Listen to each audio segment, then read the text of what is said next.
Bonsoir. Donc on attaque le deuxième chapitre de les Malach et Idéot d'Israël. Le titre Aïda Elohit, Aïda Aléomit d'Israël. Donc le mot idéa, on avait déjà parlé. C'est fondé en fait sur un terme qui est emprunté d'Aristote, qui explique en fait que la réalité des choses est totalement abstraite et ce qu'on voit dans ce monde, ce n'est qu'une projection de la réalité des choses. Donc on avait expliqué dans le premier chapitre qu'il y a une soif intense du divin dans l'humanité entière et une quête du divin. Et l'humanité se recherche, et elle tâtonne, elle va en perdition, mais finalement, elle n'aura pas de choix que d'y arriver. Et là, on va comprendre comment que ça se fait, par l'intermédiaire de qui. Donc, cette idéa, je ne sais pas comment traduire en français, si tu veux. Idée, en français, c'est traduit idée, mais c'est pas totalement. Idéal, le mot idéal, c'est vers la idéa. Tov. Donc l'idéa, on va dire, divine et l'idéa nationale. Mitoch hachana l'arayon haElohi. Mitoch hanetia ha'atzuma shel ruach ha'adam bechlalo להתבסס על יסודו של זה ולמצוא שמה את מחסהו ובסיס עמדתו, ההמשכה הפנימית אל האורה והמנוחה, אל הרוממות והעל מוות שברעיון האלוהי, סובב הולך הוא רוח האדם לבקש את מגמתו בדרכים שונים, בחזיונות מתנגדים זה לזה, בערבוביה של הערפילי צל מוות עם ניצוצי נוגה, עד שבא הביטוי החי של הידיעה האלוהית בלבוש הסגנון הלאומי, ברום, הגובה והתאמה ישראל. Donc ça c'est déjà une introduction, on va déjà traduire. Donc, du fait que, on avait déjà parlé dans le chapitre précédent, il y a dans l'homme une prédisposition au divin, une soif du divin, une quête du divin. C'est ancré en lui du fait même qu'il est créé à l'image de Dieu, Tselem Elokim. Ceci fait qu'il est en recherche constante du divin. Et cette tendance, qui est très forte en lui, dans l'homme, de vouloir s'asseoir, se fonder sur ce fondement-là du divin, et d'y trouver abri, et cette attirance interne vers cette lumière et ce repos, et cette élévation, vers cette éternité, immortalité de la pensée divine. C'est ainsi que l'esprit humain se recherche, cherche son objectif, tente plusieurs tentatives, par pas mal de chemins, toutes sortes d'investigations qui se contredisent parfois les unes les autres. Bir Bouvia dans un mélange, chez l'Arpilet Salmavet, Noga, des ténèbres mortelles avec quelques étincelles de lumière, jusqu'à que finalement, à la fin de ce processus, l'expression emplie de vitalité, emplie de vie, de cette quête divine, de cette rencontre, de cette proximité de Dieu, qui apparaît sous forme nationale, au plus haut de son niveau, dans le peuple d'Israël. Ça, c'est l'introduction. Et on va développer comment on y arrive à cela. Comment cette recherche de l'humanité entière vers Dieu aboutit finalement à son paroxysme dans le peuple d'Israël. Il faut considérer le peuple d'Israël pas comme une entité à part de l'humanité, mais comme le fruit de la recherche de l'humanité entière. C'est-à-dire, la réussite de l'humanité entière est concrétisée par le peuple d'Israël dans son nationalisme le plus parfait, dans lequel l'âme de ce nationalisme est la proximité du divin. C'est ça qu'il va développer. Alors, on commence l'histoire. La recherche, elle est que nationale, c'est-à-dire, il ne peut pas y avoir une recherche personnelle et toutes ces personnes, bah, sauf ça Bien, crée. bien sûr il peut avoir, et c'est comme ça que ça a commencé chez les autres, chez les humains. Mais ça arrive à son paroxysme quand ça arrive à la dimension nationale. Parce que ce qu'on cherche, c'est pas seulement de faire ça et là des gens bien, mais mettre sur pied une nation qui est gérée à la lumière de Dieu, pour qu'elle puisse drainer après elle toutes les autres nations. C'est ça l'objectif. D'accord. Il va développer. Donc, Bereshit Matao. Je crois qu'il vaut mieux qu'on traduise au fur et à mesure, parce que c'est trop long. Donc, Bereshit Matao Shala Amazé. Au début de son implantation, on va dire, de ce peuple. Asher Yada Likro Beshem Rayon Elohi Baruch, qui lui savait comment exprimer l'idée divine de manière la plus claire et la plus pure. Pourquoi il dit la plus pure? Parce qu'il y a pas mal d'hommes qui ont essayé de se rapprocher de Dieu, mais ceci a été exprimé de manière cruelle, de manière désastreuse, au nom de Dieu. Le premier qui a réussi à parler de Dieu, à proposer une approche de Dieu propre de toute concrétisation de la divinité et propre de toute déviation morale, Abraham Avinu. C'est ce qui veut dire Arayon à lui à Barou Vertahor, clair et pur. Et quand Bet Ashilton à Kabir Shaleliyud Betumat Praouta. À la même époque où autour de lui, il y avait une emprise très très forte de l'idolâtrie dans toute sa sauvagerie la plus impure. Abraham Avinu a poussé dans un environnement totalement négatif. L'humanité était très sale, très vile, très cruelle, très bête et idiote et méchante. Leurs mœurs étaient vraiment catastrophiques. Et dans cet environnement apparaît Abraham Avinu. Et alors, Nidgalta Asheifa. C'est là qu'est apparue cette aspiration, cet idéal. L'Akim Tzibur Enoshi Gadol. De mettre sur pied un collectif humain grandiose.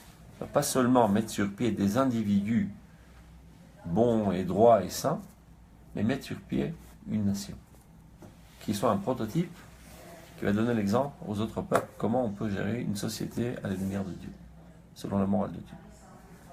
C'est le projet du peuple d'Israël.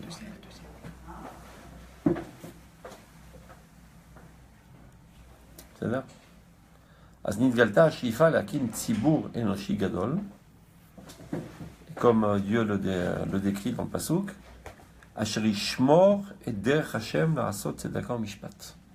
Dieu savait très bien que Abraham Avinu, en fait, entreprend une épopée qui va durer des millénaires, de mettre sur pied une nation. Et qu'est-ce qui caractérise cette nation? Ishmor et Derech Hashem, qui va garder le chemin de Dieu. Et que ça veut dire garder le chemin de Dieu? Ce ne sont pas des théories dans la stratosphère. La sot, tzedaka ou mishpat. Faire justice dans ce monde. Mettre sur pied une société fondée sur la justice. Zoya Sheifa. Tel est le projet, telle est l'idéologie, tel est l'idéal, l'aspiration de ce peuple. Chez Ba, comment qu'elle est apparue? Mitkoach ha'akara berura va'aza ve'tevia musarit hakolelet va'rama להוציא את האנושיות מתחת סבל נורא של צרות רוחניות וחומריות ולהביאנה לחיי חופש מלאות ועדן באור הידיעה האלוהית ולהצליח בזה את כל האדם כולו.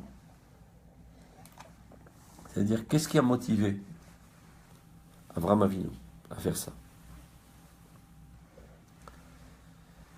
D'abord, ça découle d'une connaissance claire et forte,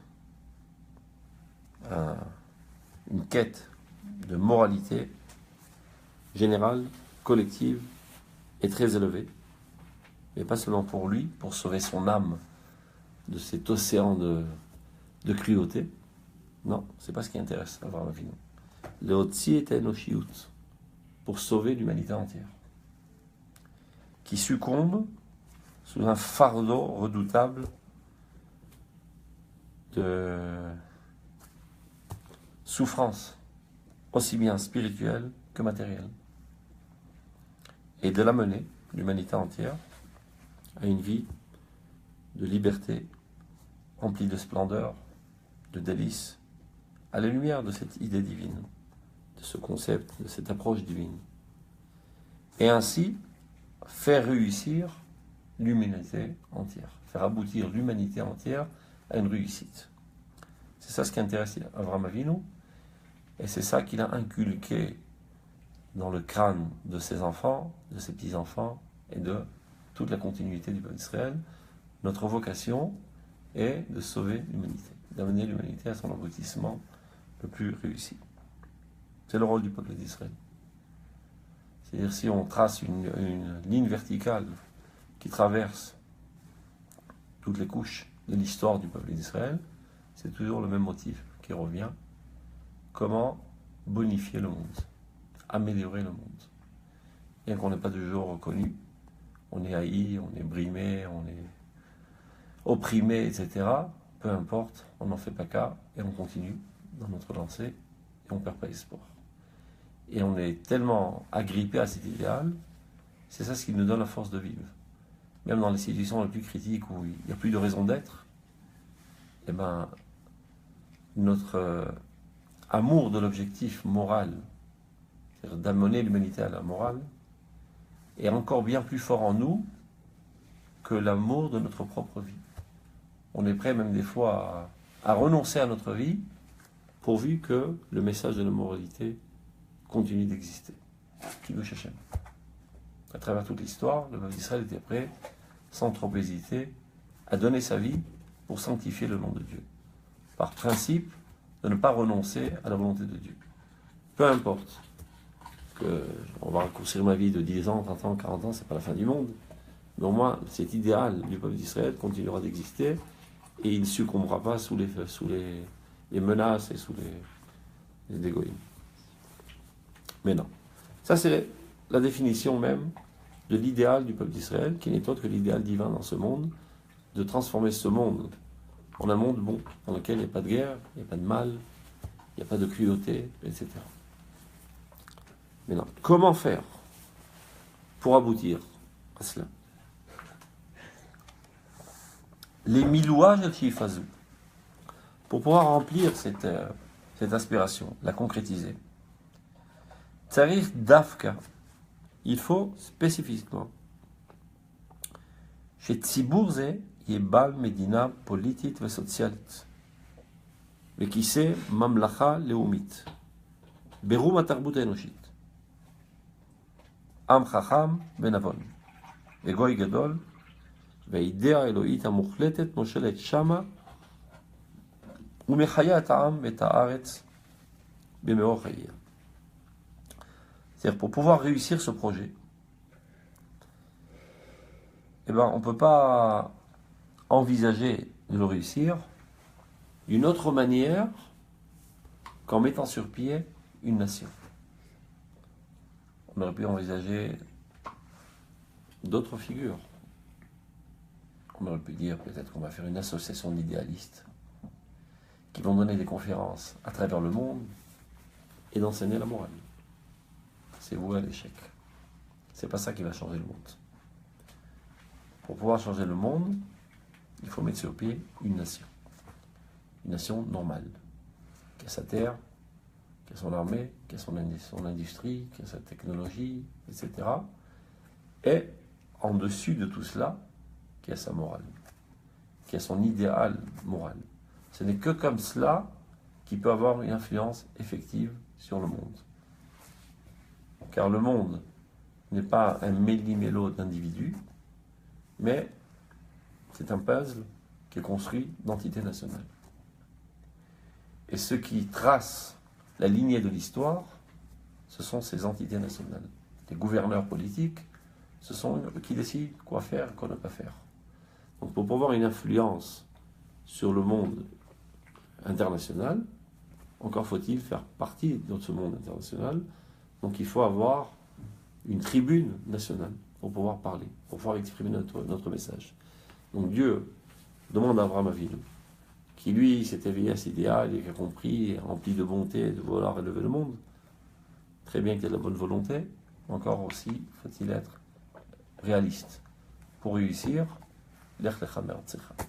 quitte la France. Tu perds ton temps. Tu peux être le plus idéaliste du monde, tu perds ton temps. Tu veux réussir ce projet,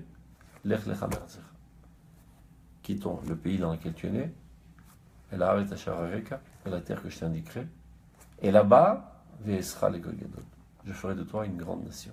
Une nation grandiose, apprécie, admirée de tout.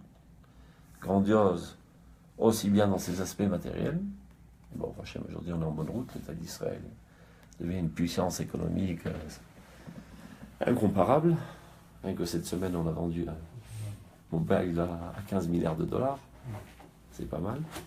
Et ça reste en Israël. Ça va être le développement du monde entier. Ce n'est qu'un début.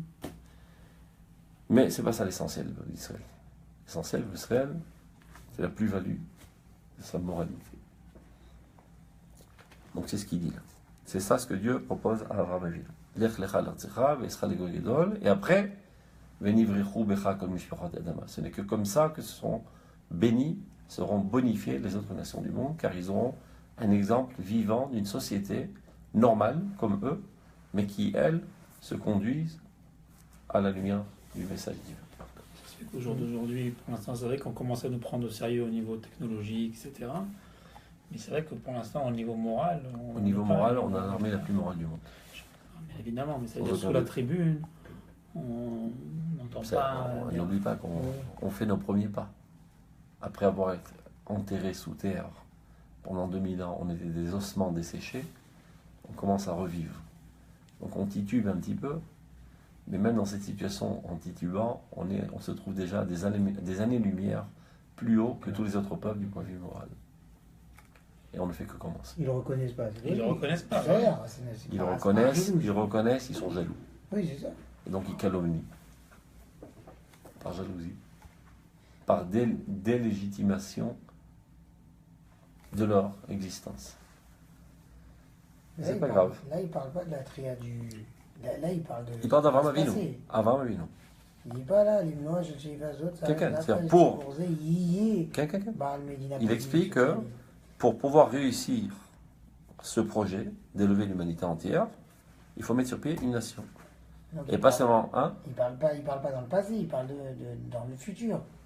Avraham Avinu entreprend ce projet de mettre sur pied une nation. Ce qui intéresse Avraham Avinu, se marie avec sa femme pour qu'il ait Yitzhak, et Yitzhak qui guérit le Chazara, pour mettre sur pied une nation. Toute sa vie, il ne pense qu'à ça, Avraham Avinu. Nuit et jour, il ne rêve que de ça. C'est tout ce qui l'intéresse en sa vie. Comment mettre sur pied cette nation qui va changer le monde. C'est clair? Oui, mais j'avais pas comment... Dans le texte, les miloua shel shifazu. Mais c'est les miloua. Pour compléter, ok. Pour l'emplir, c'est-à-dire pour la concrétiser. Pour la concrétisation de cet idéal, c'est-à-dire dafka. C'est-à-dire dafka, c'est exclusif. Il n'y a pas d'autre combine. C'est le seul moyen de changer le monde. Chez Tzibour, ce collectif humain, qui est Balmedina politique, qu'il est un État, et pas seulement une association d'idéalistes, mais socialiste, qui a tous ses ordres sociaux, mais qui sait Mamlacha Leumit, un trône national, Berum Atarbut Enoshit, un petit pays de rien du tout. C'est bien beau de dire, voilà, nous aussi on est assis à la table des dirigeants de l'humanité, on est dans le coin là-bas, insignifiant, pas comme la Tunisie ou le Zambabouche, un truc comme ça. Il faut qu'on se tienne à la tête des gouverneurs du monde. Pour avoir une certaine forme de crédibilité, c'est-à-dire que je pense que pour éclairer les nations, d'abord il faut qu'ils t'apprécient. Dans le foot, il faut que toi-même tu aies prouvé, aies prouvé aux mécréants que finalement, avec un état classique normal, on peut faire quelque chose d'anormal. Donc, vu que les peuples, pour l'instant, disons, de leur niveau, ils n'apprécient pas tellement la morale et la spiritualité. Ce qu'ils apprécient, c'est la force économique, la force militaire, etc. Donc d'abord et avant tout, on doit parler le même langage pour être apprécié à leurs yeux. Donc l'État d'Israël doit être une puissance économique, une puissance militaire, etc. Et alors, on commence à devenir audible. Avant ça, tu peux prêcher ce que tu veux. Quand tu fais la queue à Auschwitz pour entrer te faire gazer, tu peux dire toute la morale que tu veux, tu n'as aucune influence. Tu es un minable, à moins que rien. Quand il y a une puissance, on peut commencer à t'écouter. Donc, les premiers pas, c'est d'abord de construire les structures nationales, les plus fortes possibles. Et là, on est en bonne route. Bon, il parle d'un État socialiste. C'est très... non, pas socialiste, הכוונה il est socialiste. הכוונה חברתי. כן, חברתי, זה הכוונה. סוציאל. c'est-à-dire Oui, איך ok, אומרים? זה- social, c'est-à-dire quoi? הטבות C'est des סוציאליות. conditions. les conditions sociales. C'est-à-dire qu'il y a des conditions sociales pour les gens. Ok, כמובן, c'est- אימאם ישראל עושה את זה, אמר Ah, צדק. c'est pour ça. C'est-à-dire se sont fondés sur la justice sociale. C'est une morale. Et pas que trop d'espace entre des gens qui gagnent des milliards de dollars et d'autres qui tendent la main. Non, On c'est parce que progresse. C'était la messe. D'accord. C'est- On c'est progresse. J'ai bien dit qu'on commence Ouais. dans ce domaine. Et malgré tout, au Hachem, la situation est bien mieux qu'en France. Beroum Atarbut Enoshit, il doit se tenir au plus haut de la civilisation humaine. Comme Dieu le décrit, Am Chacham Benavon. Ce peuple-là, c'est pas le dernier des peuples, c'est un peuple intelligent et un grand peuple, Koïgadol. Et dans ce peuple, Aïda Elohit Amuchletet Moshelet Shabbat. Dans ce peuple, l'idée divine règne. Elle a une emprise totale sur le bon fonctionnement, le bon déroulement de la société. C'est-à-dire, ça veut dire, c'est pas la loi ottomane ou grecque ou anglaise qui doit gérer la société israélienne, mais la loi divine qui apparaît dans la Torah, avec toute sa justice absolue. Voilà. Ah, voilà. C'est des imprévus du live. ça met une ambiance. Ça va? Donc, Aïda Elohit Amuchletet Moshelet Shama, ou Mechaya et Aram et Taret Mechaya. Et c'est elle, c'est-à-dire cette proximité divine qui va faire vivre la nation, la terre, à la lumière de sa vie. Ça veut dire l'énergie essentielle de cette société, de cette nation, c'est la volonté profonde de se rapprocher de Dieu et de vivre selon les directives morales de Dieu. Et pourquoi Dafka une nation? Il explique. Pourquoi pas des individus? Les mandats, pour qu'on sache.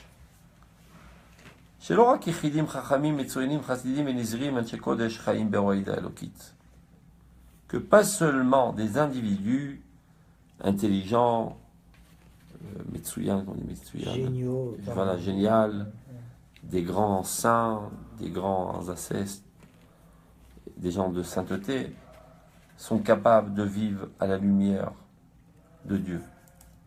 Mais encore, des peuples entiers. C'est-à-dire le message divin ne s'adresse pas seulement aux individus qui s'écartent de la vie active et qui vivent dans leur tour d'ivoire, mais il s'adresse essentiellement aux sociétés organisées et aux nations organisées.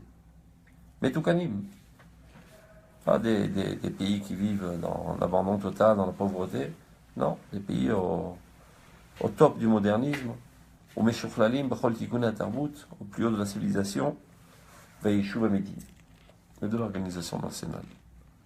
Mim Shlemim, cette morale divine, elle est là pour gérer des peuples entiers. Akolelim Bitochan, ces peuples qui comprennent en eux, et Kol Asderot Enoshiot, Ashonot, toutes les couches humaines différentes. Ça ne s'adresse pas seulement à Siron, à Elion, qu'on appelle les 10% les plus hauts de la société, les plus intellectuels, ou bien les plus saints, c'est pour tout le peuple.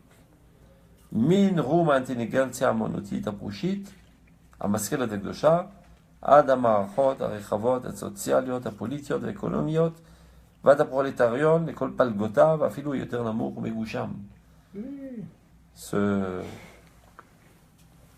Cette morale divine, cette manière de gérer, de vivre, s'adresse à toute la société, dans toutes ces différentes couches, Depuis la cime la plus haute de l'intellectualisme le plus écarté de la société, à Maskelet, Vagdosha, même la plus sainte, la couche la plus sainte, jusqu'au système le plus large, au niveau du social, de la politique, de l'économie, jusqu'au prolétariat, dans tous ces groupes, même le plus bas et le plus grossier.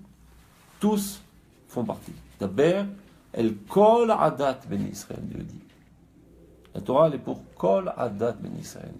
C'est pas un enseignement pour une élite. C'est pas un moyen de vivre pour l'élite du peuple. C'est le moyen de vivre en tant qu'organisation nationale. Tout doit être géré selon la volonté divine. Or, Aïda Elohit, העולה ומזדקק בקרב עם כזה, ומטביע בו את חייו הלאומיים המלאים, פועל הוא אחר כך בעולם כולו. C'est une telle lumière divine qui va en s'épurant, en se purifiant dans un tel peuple, et qui a son impact sur sa vie nationale, et pas seulement dans les synagogues et dans les Bate Midrash. La Torah, c'est pas une Torah pour les gens qui s'isolent dans le Bate Midrash, elle est essentiellement pour le Reshut Harabim. Ceux qui s'isolent dans le Bate Midrash, ce sont le cœur de la nation, l'élite, les gens qui éclaircissent tous les plus petits détails de la morale divine, des gens qui s'élèvent spirituellement pour élever avec eux la nation. Mais la grosse masse, ce sont des gens qui doivent être dans le monde de l'action. Donc, une telle lumière qui a un impact sur la vie réelle nationale, elle est capable, après cela, de drainer après elle l'humanité entière. Tant que la Torah est conçue comme une religion pour les individus, elle n'a aucune influence effective sur ce monde. Quand la Torah apparaîtra sous sa véritable dimension d'être la formule de réussite d'une nation dans tous les domaines de son activité, alors les autres peuvent dire, nous aussi on veut. Après tout, qu'est-ce que cherchent les humains? Le bonheur. Ça fait 5000 ans qu'ils recherchent ce bonheur. Ils n'ont pas abouti. Ils sont dans le malheur le plus grave, dans la haine, dans la tristesse, dans la mélancolie. Chaque être humain a besoin de 2 psychologues et 4 psychanalystes. Ils sont en quête de bonheur, ils ne le trouvent pas. Ils pensent le trouver en dévorant la matière, et cela ne procure pas de bonheur. Quand ils verront une société entière qui vit comme eux, à la pointe du modernisme, et les familles vivent dans le bonheur, la nation, la société, il n'y a pas de scission au sein d'elle, au contraire en harmonie totale. Eh bien, nous aussi on veut. Ce n'est que comme ça qu'on peut avoir une véritable influence sur l'humanité.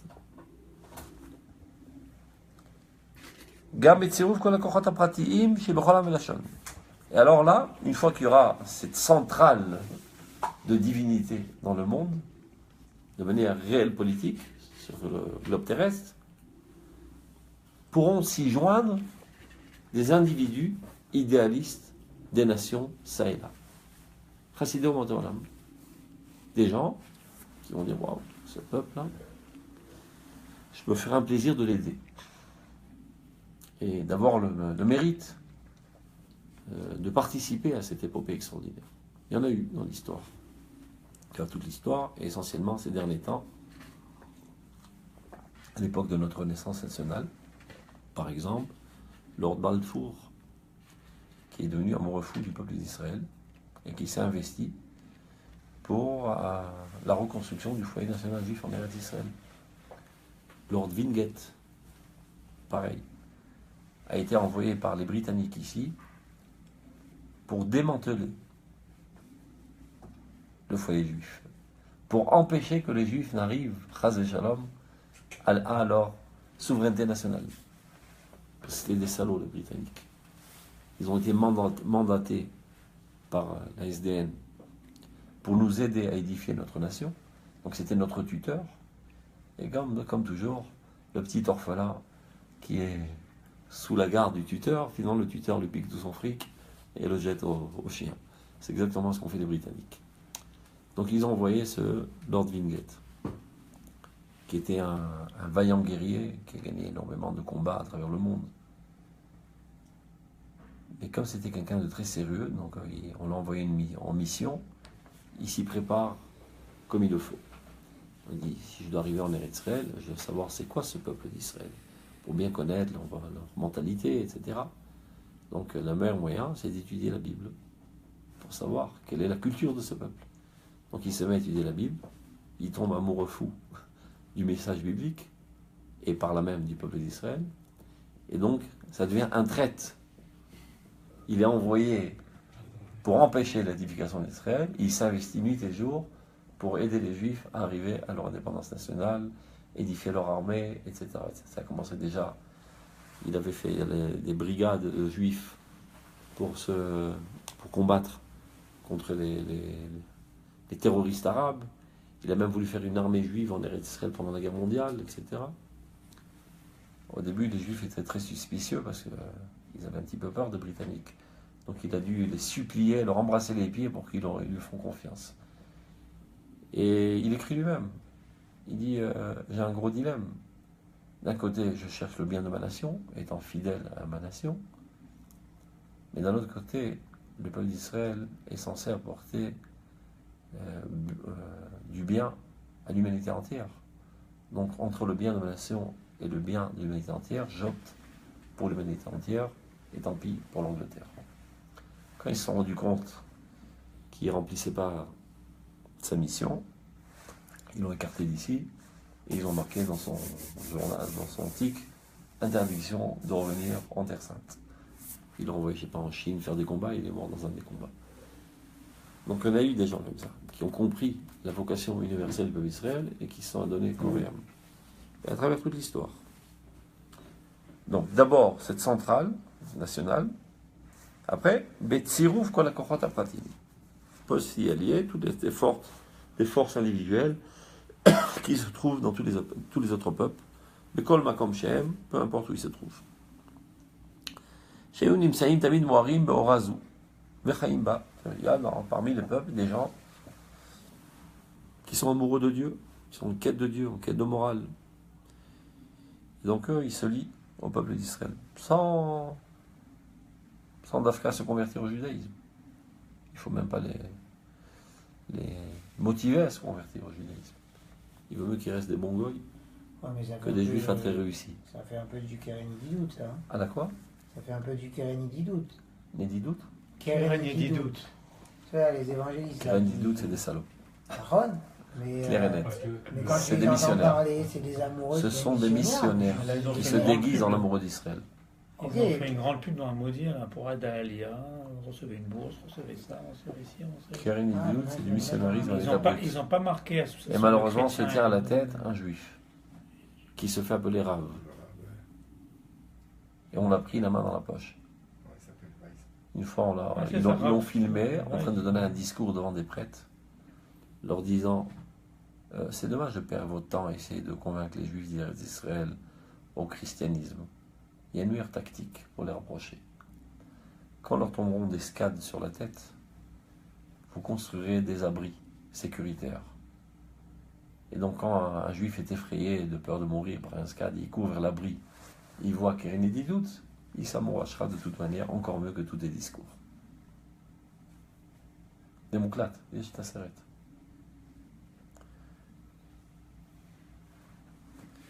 Ils investissent énormément de fonds ici pour christianiser le peuple d'Israël. Ils ne nous lâchent pas la jambe. Ça fait 2000 ans qu'ils nous cassent les pieds, ces chrétiens. On pensait qu'en venant ici, ils nous lâcheraient la jambe. Non. Ils s'agrippent encore pour essayer de christianiser tout le peuple d'Israël en Eretz Israël. J'ai pas l'impression qu'ils ont une grande influence. Hein? Non, influence. ils ont compris c'est quoi Kima. Que les choses se font petit à petit.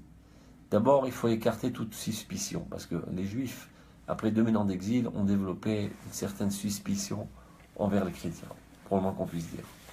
Donc ils essaient d'atténuer cette suspicion en étant gentils, en étant généreux, en donnant de l'argent aux soldats, aux pauvres familles déshérités, etc., etc., pour se dire, bah, finalement, ils ne sont pas tellement méchants, ces chrétiens. Et Bezrat Hashem, dans 100 ans, ils passeront à l'action. Ils ne sont pas pressés. L'essentiel est que finalement, tout le monde revient vers Jésus. Ils savent agir. Ils agissent très très fortement. Ils sont dans toutes les veines du pays, sachez-le. Les Keïtanat, Camouflés dans toutes sortes de formes. Ils sont partout, les missionnaires. C'est eux. Ils sont partout. Ils sont même rentrés, ils sont infiltrés dans l'armée.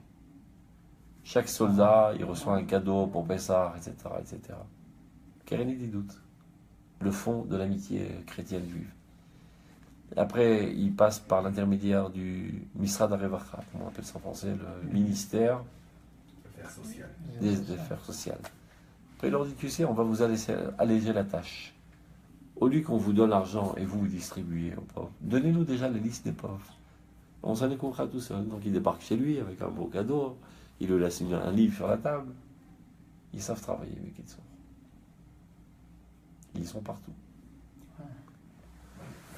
Ils attaquent la LIA française. Ils attaquent tous les gens qui sont en problème, donc qui sont contents de recevoir une Il y a des aide. publicités où c'est marqué, association de chrétiens et tout. Ouais, parce que, Mais il y a des publicités où c'est même pas marqué. Que depuis 2000 ans, ils savent très bien faire les missions de l'époque espagnole et portugaise. Enfin, comment ils ont converti les milliards de gens en réalité. Comme ça, par la bonté, par la charité, par le décès, par le truc que finalement. Je connais une femme qui était, je sais pas, son mari l'a plaqué, elle s'est retrouvée sans rien, etc. Et un beau jour, une gentille dame qui me tape à la porte. Bonjour, comment ça va? Il rentre chez elle. Ah, comment? Vous n'avez pas de meubles, vous n'avez pas de frigidaire?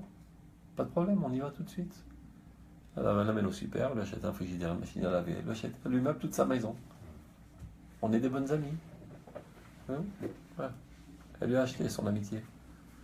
Ils ont du fric à gogo, de toute façon, c'est des évangélistes d'Amérique qui sont hyper milliardaires, qui envoient des fonds ici de manière infinie. C'est parce qu'il manque le fric. Et ils travaillent. Oui, et il y a pas mal de gens qui tombent dans le panneau. Il y a même des rabbins qui tombent dans le panneau, des organismes religieux qui tombent dans le panneau. Il est interdit de recevoir un demi-centime. C'est un Vodazara Mamash. Il est interdit de profiter d'Avodazara.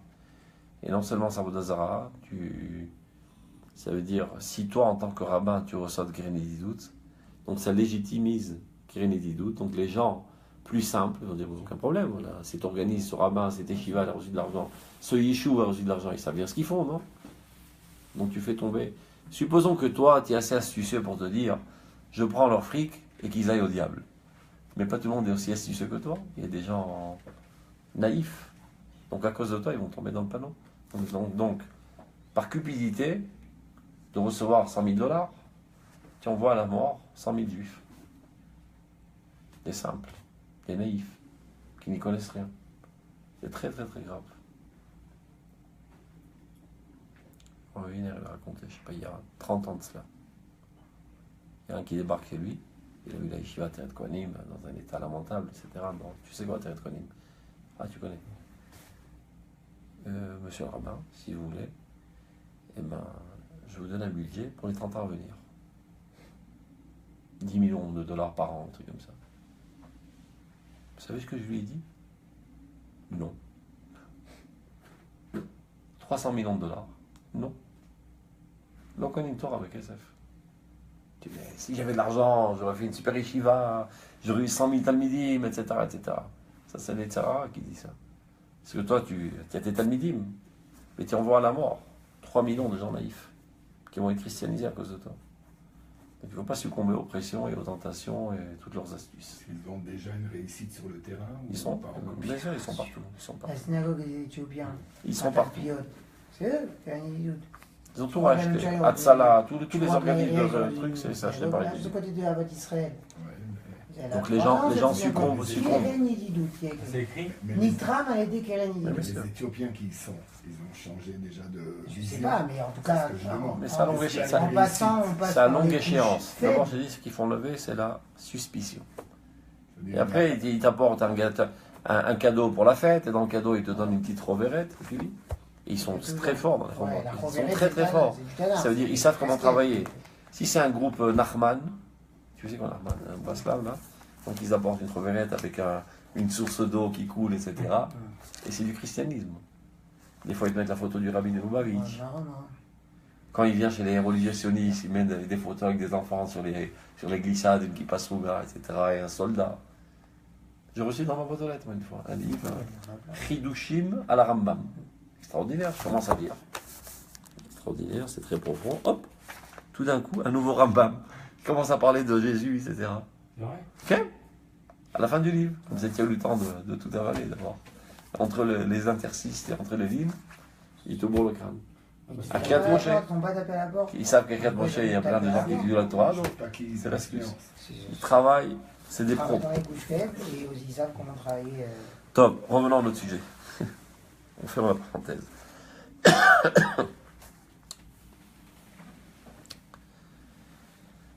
Donc, Uperulazou, cette action, c'est-à-dire de mettre sur pied une nation, etc., David l'idée Akara Betucha amènera l'humanité entière à une conscience sûre, claire. Shachaïm Amidinim, que la vie nationale, Philo Socialim Bemoval Rachav, tous les besoins sociaux, etc., Ikablu Rak Az et Tetaniutam Veterkam Amiti. Ce n'est qu'alors qu'ils recevront toute leur force et de leur valeur. C'est-à-dire quelqu'un qui pense que ça vient en contradiction avec la vie active, la proximité de Dieu. Si tu veux être proche de Dieu, alors écarte-toi de toute activité sociale, toute activité nationale, toute activité matérielle, technologique, etc. Et isole-toi dans la spiritualité la plus abstraite. Bien au contraire. Plus tu es lié au divin, plus ça te donne de la force et de l'énergie pour développer ce monde concret et matériel. C'est l'antagonisme total du christianisme, qui lui prétend que ce monde de toute manière est le monde du Satan, est voué à l'échec total, il n'y a rien à en retirer. La seule chose qu'on peut peut-être retirer, c'est l'âme de l'homme. Sauver son âme et l'élever vers le monde céleste. Mais ce monde-là, il est totalement satanique. Nous, on dirait exactement le contraire, il faut faire descendre Dieu dans ce monde. Éclairer ce monde à la lumière de Dieu et gérer tous les domaines de la vie active selon la volonté divine. Donc, il y a une raison d'être à ce monde. Il y a une espérance de ce monde, que ce monde puisse être mieux que ce qu'il est. Donc on investit toutes nos forces, toute notre intelligence pour développer ce monde au mieux. Donc plus tu es accroché au divin, plus tu es rempli d'énergie pour développer le monde concret, réel. Et ça, c'est quelque chose qu'on doit prouver à l'humanité, parce qu'ils ont des préjugés totalement contraires. Donc il ne suffit pas que ce soit écrit ici dans le livre, dans une bibliothèque. Il faut qu'il y ait une existence vécue. Que voilà, il y a une nation, comment on appelle ça, Mizrach HaTichon en français, dans le Proche-Orient, au Moyen-Orient. Je ne sais pas comment on dit Proche-Orient, qui dans son look extérieur, il ressemble à toutes les nations qui se trouvent en Europe. Et je vois, c'est des gens bien, des gens pieux, des gens qui appliquent la volonté de Dieu. Et malgré tout, ils ont une technologie à la pointe, etc., etc. Donc, ça prouve que l'un n'est pas contre l'autre. Au contraire, une harmonie totale. Du christianisme, en fait, même dans le monde juif. Dans le monde juif qui a été influencé du christianisme. Où en réalité, ce monde de la Gola, ce judaïsme de la Gola, qui est un judaïsme d'enfermement, c'est-à-dire qui a été créé justement sur cette base-là, a beaucoup de mal en fait à la métamorphose, c'est-à-dire à comprendre que les choses ont changé et à accepter ce changement-là. Et je pense que, moi je le vois, parce que là où j'étudie à Sarcelles, finalement il n'y a qu'une vision. Mais il en parle, c'est pas par hasard que c'est comme ça. C'est vrai qu'on a du mal à faire comprendre des gens qui étudient pourtant toute la journée, c'est pas des crayonniers, c'est des gens qui étudient, de leur faire comprendre effectivement qu'être détaché de cette matérialité-là est plutôt antagoniste, de mon point de vue en tout cas, d'une réelle conformité avec ce que demande Akadosh Baruch Hu. C'est-à-dire que élever la matière, c'est rentrer déjà dans la matière. Mais si tu t'extrais de la matière en disant, moi, je me retire finalement du monde, et je parle vraiment du milieu juif, ça, je me retire en gros du monde de la matérialité, de l'argent, de tout ce qui est sale, pour essayer de me protéger finalement quelque part des dangers tu n'es pas connecté aux gens. En réalité, tu ne pourras pas les aider parce que tu n'es même plus connecté à ces gens-là. Tu as entièrement raison, mais cela n'a pas eu lieu par hasard. Tout ce qu'on est en train de dire, c'est véritablement réalisable qu'en Eretz Israël. Parce qu'il ne s'agit pas que toi tu sois riche. Ça n'a aucune importance que toi tu sois riche. Merkavod, il dit Rabben Echassim, Rabben Dagot. Plus tu as de biens, plus tu as des maux de tête. Il faut que la nation juive soit riche. Que l'économie israélienne soit une puissance économique. C'est ça qui est important. Maintenant, cette possibilité de faire apparaître le saint dans la matière, c'est quand le saint, il est très fort. Quand le saint, il est un petit peu malade, il n'est pas capable de prendre ce challenge. Donc, il se recroqueville sur lui-même, il s'enforme dans une bulle de savon spirituel. Parce qu'il n'est pas capable. Donc, quand on est sorti en exil, on est un petit peu mort. Toute la vitalité divine qui était en nous est remontée au ciel, et on est vide de tout contenu. Notre âme s'est relevée au ciel, l'âme collective du peuple d'Israël. Donc on est plus en état de survie que de vie. Il reste en nous un micron de vie. On n'a pas la force de nous mesurer au matérialisme. Il faut qu'on continue d'exister. Donc on se ferme sur nous-mêmes, on s'enferme dans l'arche de Noé, et il y a le déluge autour de nous, et on ne s'occupe pas de ce monde. Le monde est géré par la main d'Élohim, et il va à la catastrophe. Qu'est-ce qu'on fait en exil? On prépare une atouda, une réserve, pour le prochain monde. Ce monde a été détruit parce qu'il était fondé sur la cruauté, la méchanceté, etc. Il faut mettre sur pied des nouveaux soldats qui construiront un nouveau monde. Donc pendant 2000 ans d'exil, ce qu'on a fait, on s'est enfermé à la maison. Et on s'est levé vers la spiritualité la plus haute, la moralité la plus développée, etc. Et déconnecté totalement de toute activité politique réelle de ce monde. Mais un beau jour, au Hachem, cette arche de Noé, elle arrive à la rive de Yafo. Et elle fait descendre ses soldats. Et là, on entreprend cette nouvelle épopée, de remettre sur pied une nation qui va être l'exemple. Donc ces juifs que tu connais de Sarcelles, etc., ils sont encore dans le stade précédent. Ils ne se sont pas rendus compte que le peuple d'Israël a atterri sur terre. Ça fait 2000 ans qu'il a changé de terrain. Au lieu d'avoir un terrain concret, il s'est pris un terrain virtuel du temps. Shabbat, Pessah, Shavuot, c'était ça son terrain. Il s'est construit une plateforme virtuelle temporelle. Et c'était indispensable.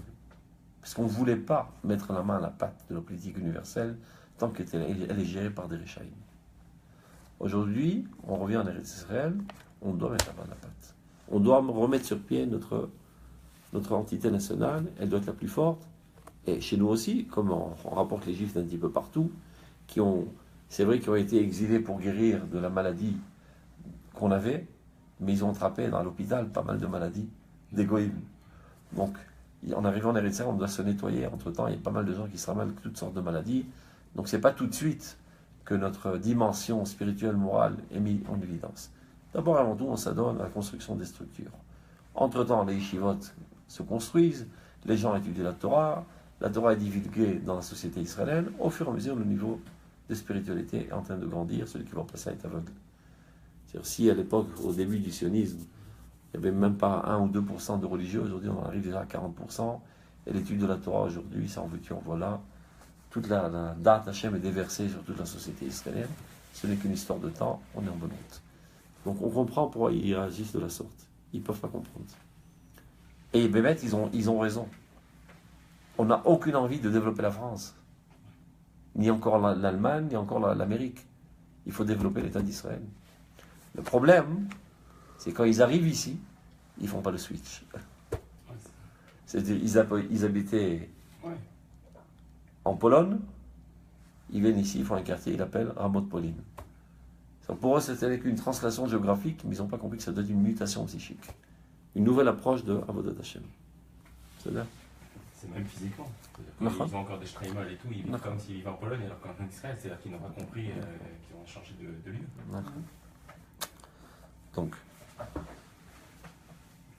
Donc, ce n'est que comme ça que l'humanité entière comprendra que la vie nationale, la vie active, réelle, au contraire, ne sera que renforcée par la proximité divine. Dafka biotam yonki mital achaim ha'elyon. Plus la vie active prendra sa source, sera alimentée de la rosée divine la plus haute, de l'idée divine la plus absolue, à marcher à tête kula, qui vient là que pour développer l'existence. Comme le rôle de la Torah, quand Dieu a créé ce monde et a marqué Ayemistakel Boraita, Boré Olam. Dieu observait la Torah et créait le monde. Donc la Torah est la formule de la réussite du monde, de la construction du monde, de l'avancement du monde. במובנה הרחב, והמתנשא, גם מעבר לגבולות הכרתנו המוגבלת וצורותיה על תכלית רומות מעלתם. Et bien au-delà de nos conceptions, de tout ce qu'on peut imaginer et comprendre aujourd'hui, c'est quoi la morale? On est encore très loin de ce qu'on doit être. Parce qu'il ne s'agit pas d'une morale utilitaire. Il y a une morale conventionnelle. De dire, ma liberté, c'est jusqu'à la liberté de l'autre et ne pas l'empiéter sur ses plates-bandes. Mais dès que ça me cause, ça me nuit, eh ben, je m'en fous de cette morale.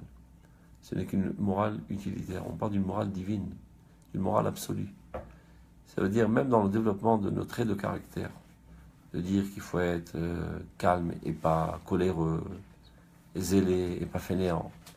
Tu peux dire, c'est pour le bon fonctionnement de la société, parce que si tout le monde est coléreux, on va se taper les uns sur les autres. Non, dit le Rambam. Même si tu vis sur une île déserte, tu ne dois pas être coléreux. Parce que quand tu es coléreux, tu es déconnecté de Dieu. Tes traits de caractère doivent être ressemblants au dévoilement de Dieu. Ma'uachum afatarachum. Donc on parle d'une morale divine, absolue. Pas seulement de l'utilité de la morale. C'est-à-dire, donc c'est bien au-delà de tout ce qu'on comprend actuellement. Irshira lezé, Aïda Elohit et Israël betruna psychite. Maintenant, cette approche divine a forgé le peuple d'Israël. Dans son caractère psychique même. Ça a changé le peuple. Beyachas Gizi, il y a aussi un héritage génétique. C'est-à-dire on ne vient pas de n'importe qui. On vient d'Abraham, Yitzhak et Yaakov. Mais Matzav géographie, c'est-à-dire dans cette région géographique, a une influence sur notre caractère. Plus exactement, toutes nos potentialités ne peuvent être mises à l'œuvre que dans cette région géographique. Toute la Kedusha du peuple d'Israël ne peut être mise à l'œuvre de manière optimale qu'en Eretz Israël. En Chutz La'aretz, aucune chance. Tu ne peux pas faire pousser des bons raisins dans un terrain agricole qui n'est pas adéquat. Dans un terrain de pommes, un terrain de bananes. Il faut un terreau adéquat. Donc cette potentialité qui est en nous, qui a été créée comme ça dans notre nature, il faut aussi la région agricole adéquate, qui est Eretz Israël. Chez Kula Musaïm, donc toutes ces données aident au marchirim l'écart et nous permettent d'exprimer notre potentiel. Et Kochotav Atmim, Vetam Ma'amadim, Asovim Otomi Bachutz, et tous les événements qui vont naître conséquemment à cette potentialité qui va être mise à l'œuvre. Ou Knesset Israël, Bema'amada Nisam Anisga Vayamim Ekedem, Bime Prichata Vatchalat Gdula. Maintenant, il fait un flashback. Le peuple d'Israël, quand il était dans la meilleure de sa situation, dans les temps les plus antiques, au début, il a commencé à fleurir. Bimer Hasde Neorea Vavat Klulotea, comme Dieu le décrit, le jour de la bonté de sa jeunesse et l'amour de, je ne sais pas comment dire Klulotea, de son union. De quand s'agit-il? La sortie d'Égypte, d'Ordéa. Igia Benishmata Mazira a réussi à arriver, par son âme rayonnante, Beteoufak de là, les Mekora Ora Elena, est arrivé à se joindre, Mamash, à la source même de la lumière divine. Il a rencontré Dieu, Mamash, au mont Sinaï, le peuple d'Israël. Une rencontre, Mamash, avec Dieu. Et Trunata Leumit, Ishrisha Bema'amake Aïda Elohit Atzlula. Et son caractère national, le peuple d'Israël a enraciné dans sa proximité divine, la plus pure.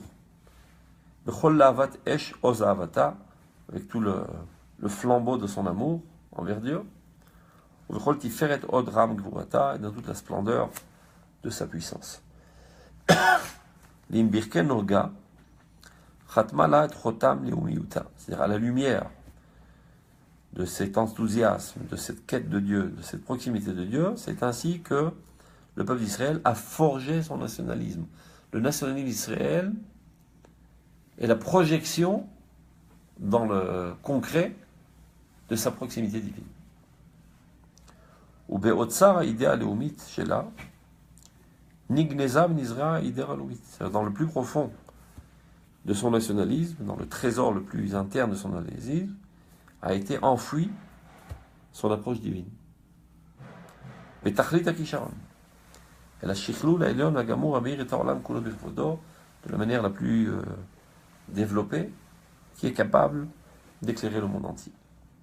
Et Metadavar. Donc ça, c'était à l'époque de la traversée du désert du Sinaï, avec l'événement au paroxysme du don de la Torah, etc. Et on était déjà organisé comme une nation, les Shvatim, Moshe Rabbeinu, qui était Melech, Hamash. On avait notre armée. On était une nation sans pays. Qu'il soit bien clair. La terre d'Israël n'est pas notre patrie. C'est une faute de dire cela. La France est la patrie des Français. Patrie, c'est-à-dire c'est le père. C'est la France qui engendre les Français. Quelqu'un qui naît en France devient français. C'est-à-dire une maman qui met un bébé au monde, il n'est pas français. Il est universel. Vivant dans cet entourage, dans ce climat, il devient français. Donc c'est la France qui le rend français. C'est pas Eretz Israël qui nous rend Israël. On était Israël avant de rencontrer Eretz Israël. On est né dans le désert. Donc Eretz Israël n'est pas notre mère. Eretz Israël est notre mari. Il y a une interfécondité entre les deux qui donne une troisième dimension, comme un homme et une femme. C'est pas notre maman, Eretz Israël.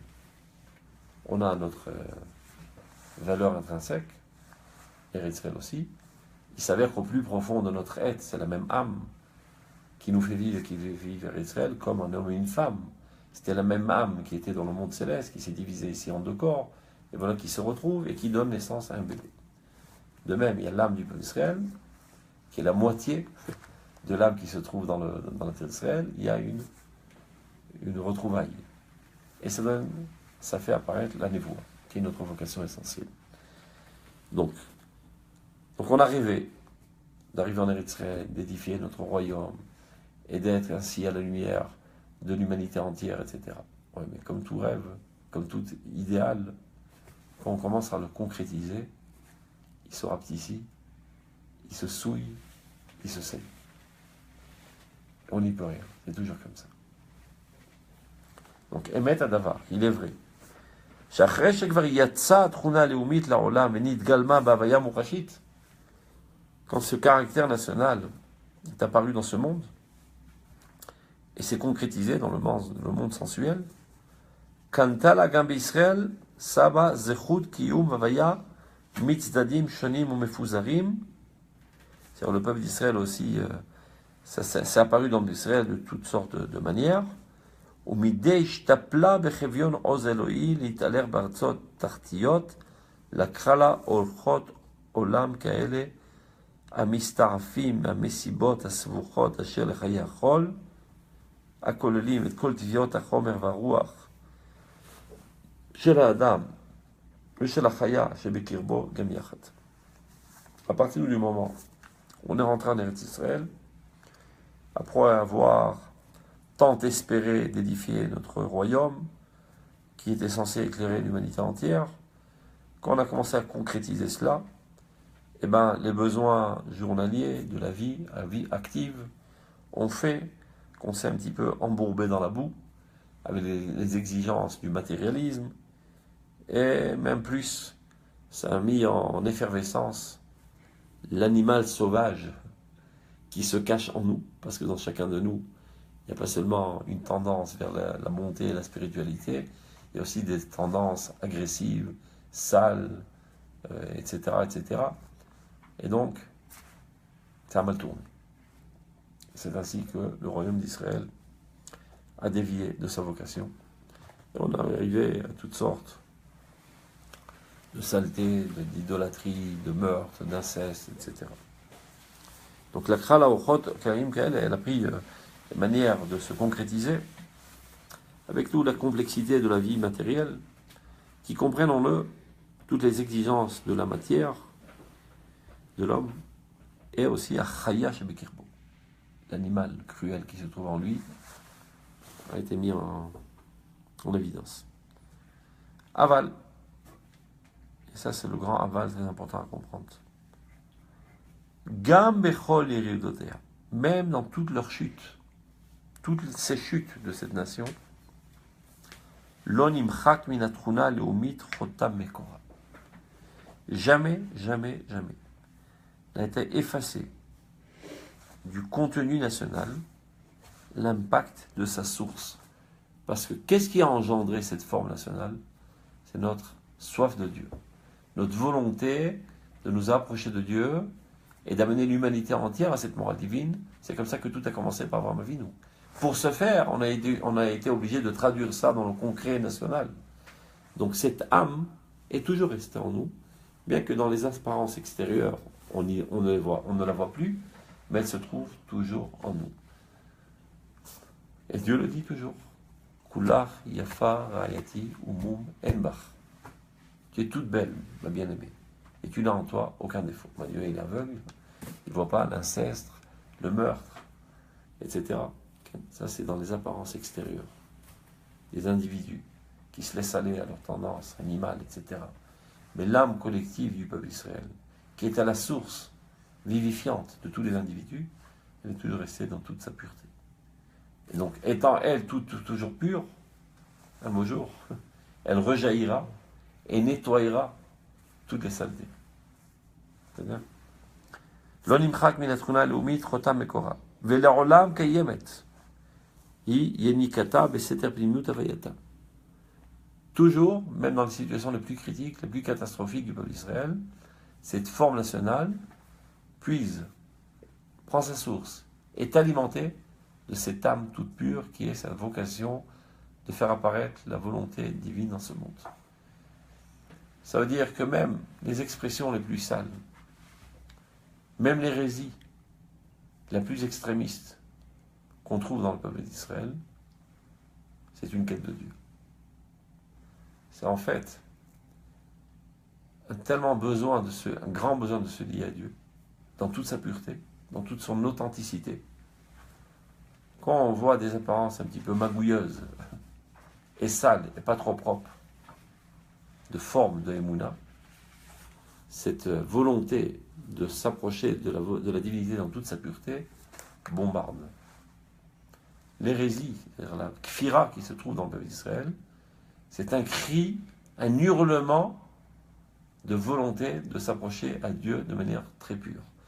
Et une négation totale de ce qui se trouve sur l'étalage, qui n'est pas toujours très pur, pas toujours très intelligent, très souvent enveloppé de primitivisme, d'enfantillage, etc., etc. Donc cette tchouka, l'El Chai, elle se trouve toujours derrière les coulisses.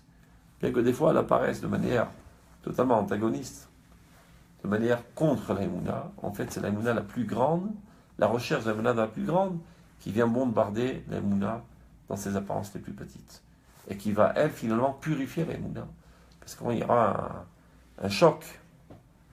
Alors ceux qui tiennent l'Aïmouna, qui se font bombarder, ils sont obligés d'aller puiser les plus profondeurs de l'Aïmouna, et donc c'est eux qui vont gagner. Donc ces gens-là, malgré eux, dans leur conscient, et grâce à eux, dans leur subconscient, ne font qu'épurer l'Aïmouna. C'est clair? Puis Miutavaeta, mais Tsinor Aelion chez la idée Elohit. Tout provient de ce tuyau le plus haut de l'idée divine. Top, on arrête là ce soir. C'est assez compliqué comme ça.